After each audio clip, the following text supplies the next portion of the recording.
I just failed. Big time. It was actually pretty embarrassing. Getting ready to go up for squats. Gonna try to get 455 for 3. I thought I might need a spotter. In my brain, I also thought, I got this. I know I got this. So I got a couple spotters for safety. I got a cradle spotter, which is a guy that stands ready to spot you from the back if it starts to go down. I got a spotter on each side.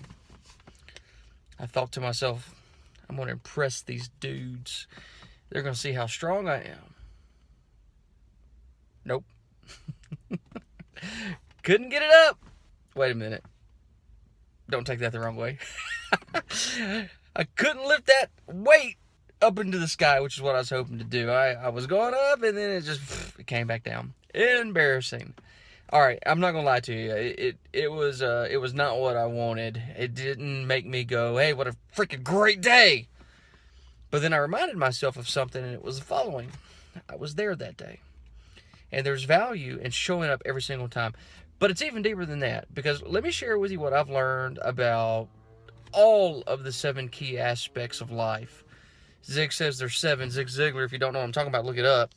If you do know what I'm talking about, put it in the comments. But I'm going to name a few for reference. I'm trying to get physically stronger in here, right? Well, what I've learned in the gym is what I've also learned when it comes to business and making sales every single day and serving folks, is that some days you're not going to feel like going. You're not going to feel like going to the gym. You're not going to feel like going to work. And what do you know? Sometimes those are your best freaking days. Boom! You're hitting new numbers that you never thought you would hit. Some days, man, you love it. You're excited. You've got that energy. You're pumped. And you go in there and you fail. And you do it in an embarrassing way. So this is what I've come to learn. But by the way, even though I failed and I did it in an embarrassing way, before the last set that I failed out, I squatted 405 for 3. And there was a long period of time where I couldn't even come close to 400 pounds. So yeah, I may be failing at my new goals, but my current standards are pretty high. So there's one of the learning lessons in life, is that your standards will steadily increase. So you might be failing at your new goals, but your standards are probably still pretty high if you've been working on it consistently.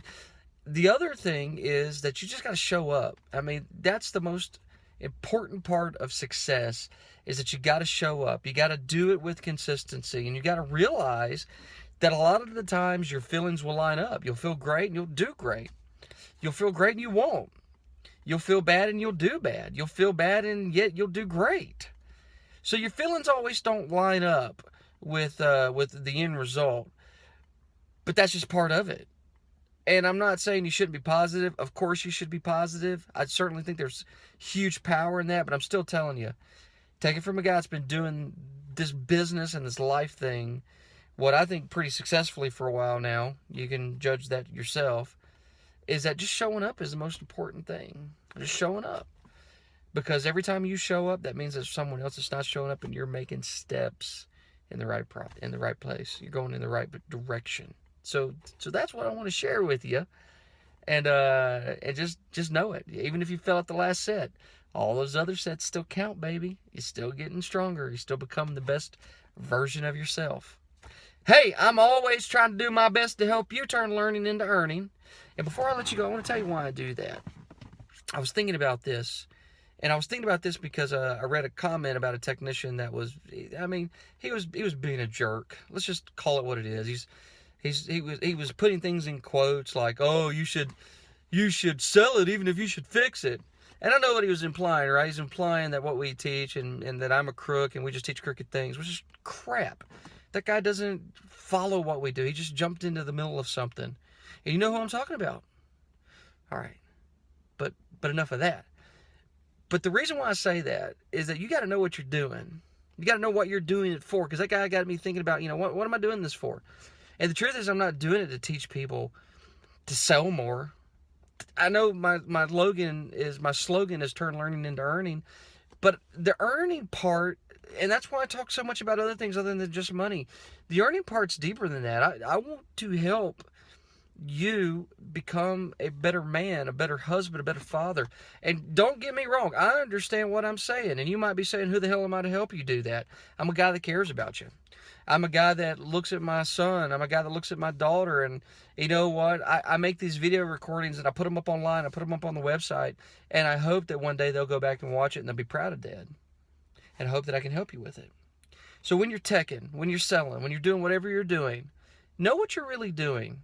And what you're really doing isn't providing a repair to a product or selling someone a new system. What you're really doing is you're serving people. And that can have a whole lot of different layers, but you're serving people to try to help them live a better life. And you do it in your way, and I'll do it in mine. And we'll all turn learning into earning together.